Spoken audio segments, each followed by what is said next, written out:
So basically, I thought today, what if someone wanted to do patch repair on something that was rotted out and they want to replace that metal, they want to cut that cancer out, but how do they do it if they don't own a welder? Then you got to pay somebody, a professional, to do these outrageous labor rates when you can just cut it out yourself. You know, you can go down to Harbor Freight and get a cut-off tool, or, you know, majority of everybody has an air compressor or can get an air compressor from some kind of buddy or someone's dad. Not hard to get. So maybe I should just show you guys that there is a way of how to do it. And for me, I just think it's fair for me to teach you guys this. So yeah, if you want to learn how to do this without a welder, stay tuned. So I think it's a good choice is to show you guys the floor here. As you guys can see, hole. Yeah, that's my fingers coming through the bottom. So now I'm going to go ahead and just cut this out with cutoff wheel. I've already, as you can see, the paint marker, that's this line here. So cut along that. I'm going to go in probably about a ½ inch or so, you know, and then I'll cut in all this all out as well. But you can really see right here the best concept of it. This is shelving, some metal shelving, so it's actually a lot thicker. This is what came with one of my cabinets, my tool cabinets, and I just like the grade steel that it is. As you can see, I've cut off of it and I've already placed panels. I like doing the floors because it puts a lot more structure into it. These are normally, you can see like the 2 layers and whatnot, so it's pretty thin stuff. So I like to use this. It's a lot stronger. So I went ahead, measured it all out. It's already got the lips, so I'm gonna clean this face right off down to bare metal, as well as this lip here, so that when it mates up in here, once I cut this out, that face will be here and the other face will be all the way directly on the inside here. So I'll be able to glue this with a 2-part epoxy. So in case you guys hadn't figured out how to do this without a welder, that's it. That's the secret. A 2-part panel bonder, and it's really strong. What you want to do is, before it adheres, put it exactly where it needs to be. I like to use like self-tappers and whatnot. Oh, sorry, modified bike just went by. But yeah, other than that, self-tappers work really well to hold it in place. Then you can just take the screws out as soon as the panel bonder or glue dries. And this is how you do it professionally. I've been doing body work for over 20 years, and this is how we did it on a fast scale. And in our fast scale, we call it flat rate. I've explained before in previous videos, I'll keep it really short what flat rate is. If a job says it's 5 hours and I do it in an hour, I get 5 hours of labor in my hour of rate that I put at it. So if you're better or really good at auto body, there are tricks and trades of how to get around things. Like I can drill off all the spot welds on a box side, let's say a big truck box side. Now that usually pays anywhere between 8 to 13 hours, depending on what truck it is, to get the box side off and put it back on. Well, literally, it takes me 5 minutes to zip off your entire box side with an air hammer. I zip it all off, zip the face off. This allows me to get underneath all of the spot welds with another tool that I transition over onto the air hammer again, and then I slowly work all those pinch welds off and then snap all the tin away. So basically the part is completely off the car or off the truck, off the shell of the body. The longest portion that it actually takes for those box sides is me taking the box off and lifting it back so I can access all of those welds, those pinch welds.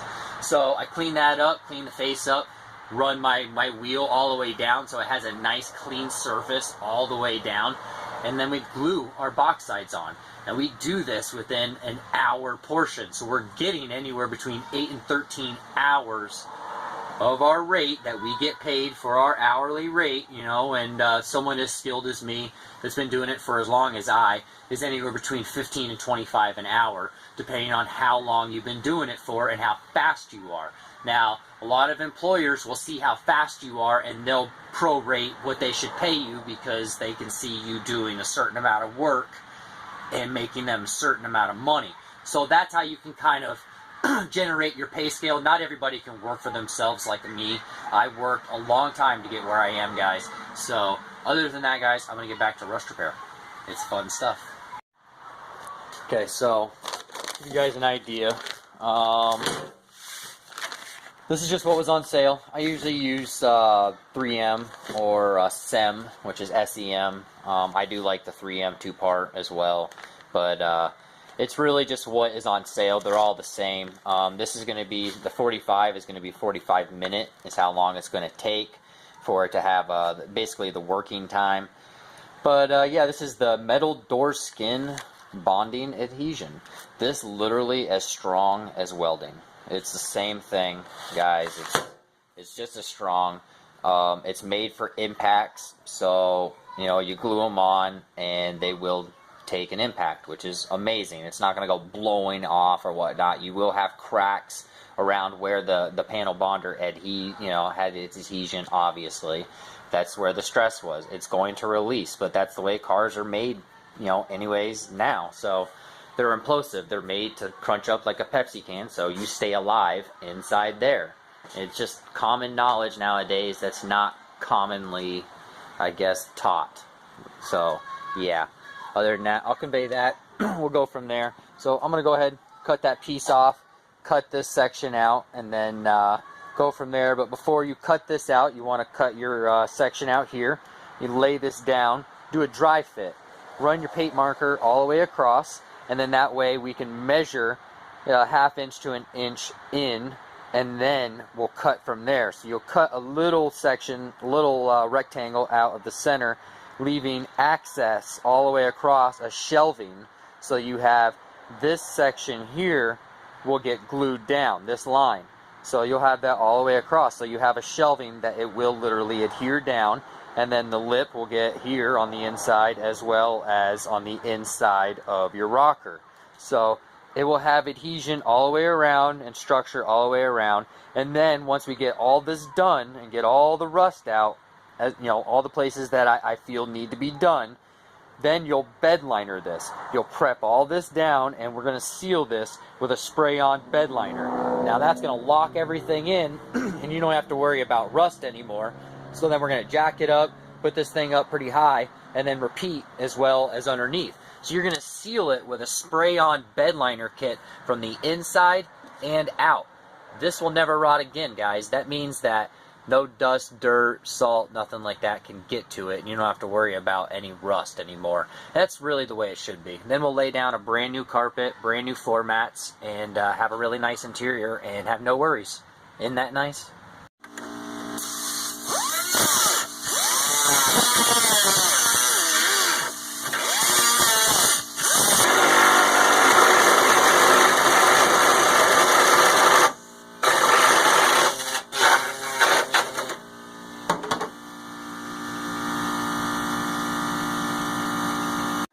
Alright, so pieces in. I'll show you how I prepped it. There's your clean edge. Everything that's clean is going to be panel bonded. You make sure you brush it and coat all of the metal. You don't want it to rust, so make sure that when it comes in, it glues up on the inside of this rocker panel here, just like OB. Try and get that. Alright, so yeah, you get the idea right there. So I still gotta, manipulate it a little bit. I had to slit this corner here, so I'll be able to slide this in a lot better. I'm gonna paint all this down and get rid of all that. And then I'm gonna take the sand dusting gun, the sandblast gun, and I'm gonna get rid of all the surface rust, blast all that surface away. I just grinded all the edges to see that, made sure that it was all solid underneath. It is. So I'm gonna go ahead and blast that. Hit that with the blast gun, so I have a nice clean surface all the way around to glue on. And then I'm going to take a hammer and dolly and flatten all this out, a lot better, because you have like high spots here because there's two pieces of metal and it's just manipulated to look that shape. So I'll do that so that this can all mate nice and flat and have a nice seam. Then I'll run all of the self tappers all the way through, draws everything completely together. And then it has a nice tight seal with the glue, And yeah, once I do that, then I'll go over everything with a rust converter. That way it doesn't come back, you know, chemically. It will have a zinc coating over it. Then I'll hog everything down and we'll do the bed liner. But yeah, you guys can get an idea. Obviously from here, you guys can take it from here. It's pretty easy to do this without a welder. And once it's panel bonded, it's literally the same thing as like what we do door skins and whatnot. They just glue them on. Especially Volkswagen guys, that's OEM. They just glue all their panels on. So know that. Other than that, yeah, guys, it's pretty easy. I think you guys could take it from here. Seam sealer is nice. I like to grind all the edges down, seam seal all this as well on the outside so it gets glued underneath. You know, nice adhesion, and then seam seal the seal or the edge, and then I go over it with bed liner. Sorry I'm repeating myself, but yeah, hope you guys enjoyed. So yeah, if you haven't subscribed, please subscribe. I'm trying to get as many subscribers as possible. I'd really appreciate it. I've, you know, gone out of my way to try and teach you guys as much as I can. If you guys have any questions, please comment below. And I really appreciate you guys just flocking to my channel and at least checking out what I'm doing. I'm going to try and get back on the daily vlogs. Stay tuned.